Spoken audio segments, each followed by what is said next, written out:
बिल्कुल मुफ्त। एहन सुंदर मिथिला धाम,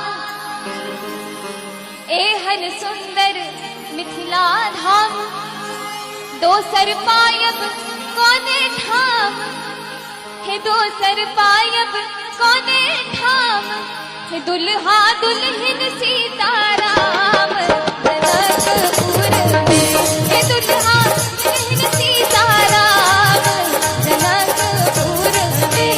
एहन सुंदर मिथिला धाम, एहन सुंदर मिथिला धाम, दोसर पायब कोने ठाम हे, दोसर पायब कोने ठाम, दुल्हा दुल्हन सीताराम जनकपुर में हे, दुल्हा दुल्हन सीताराम जनकपुर में।